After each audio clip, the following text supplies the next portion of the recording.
Praise the lord. ఈరోజు మనం కీర్తనల గ్రంథము 89వ అధ్యాయము 27వ వచనం నుండి చివరి వచనం వరకు చదువుకుందామండి. కావున నేను అతని నా జ్యేష్ఠ కుమారునిగా చేయుదును, భూరాజులలో అత్యున్నతునిగా నుంచెదను. నా కృప నిత్యము అతనికి తోడుగా ఉండజేసేదను. నా నిబంధన అతనితో స్థిరముగా నుండును. శాశ్వత కాలము వరకు అతని సంతానమును, ఆకాశమున్నంత వరకు అతని సింహాసనమును నేను నిలిపెదను. అతని కుమారులు నా ధర్మశాస్త్రము విడిచి నా న్యాయ విధులను ఆచరింపని ఎడల, వారు నా కట్టడలను అపవిత్రపరచి నా ఆజ్ఞలను గైకొనని ఎడల, నేను వారి తిరుగుబాటునకు దండముతోనూ వారి దోషమునకు దెబ్బలతోనూ వారిని శిక్షించెదను. కానీ నా కృపను అతనికి బొత్తిగా ఎడము చేయను. అబద్ధికుడనై నా విశ్వాస్యతను విడువను.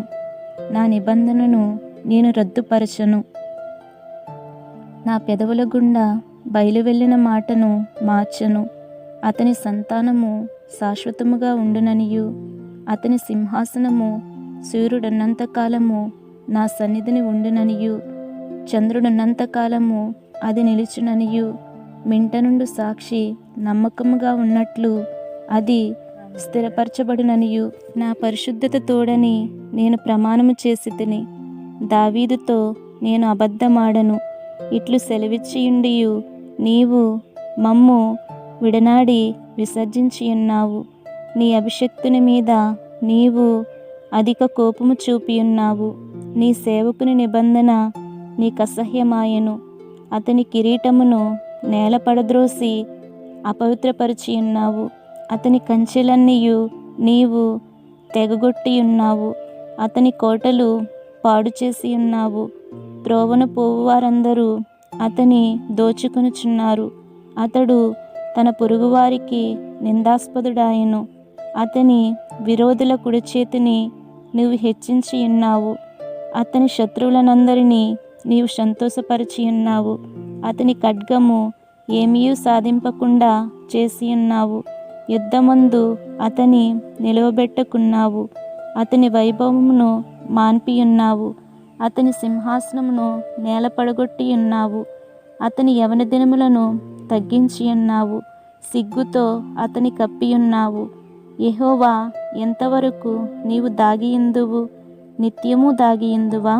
ఎంతవరకు నీ ఉగ్రత అగ్నివలె మండును? నా ఆయుష్కాలము ఎంత కొద్దిదో జ్ఞాపకము చేసుకొనుము. ఎంత వ్యర్థముగా నీవు నరులనందరినీ సృజించియున్నావు. మరణము చూడక బ్రతుకు నరుడెవడు? పాతాళము యొక్క వశము కాకుండా తన్ను తాను తప్పించుకొనగలవాడెవడు? ప్రభువా, నీ విశ్వాసత తోడని నీవు దావీదుతో ప్రమాణము చేసిన తొల్లీటి నీ కృపాతిశయములెక్కడా? ప్రభువా, నీ సేవకులకు వచ్చిన నిందను జ్ఞాపకము చేసుకొనుము. బలవంతులైన జనులందరి చేతను నా ఎదలో నేను భరించుచున్న నిందను జ్ఞాపకము చేసుకొనుము. యెహోవా, అవి నీ శత్రువులు చేసిన నిందలు, నీ అభిషక్తుని నడతల మీద వారు మోపుచున్న నిందలు.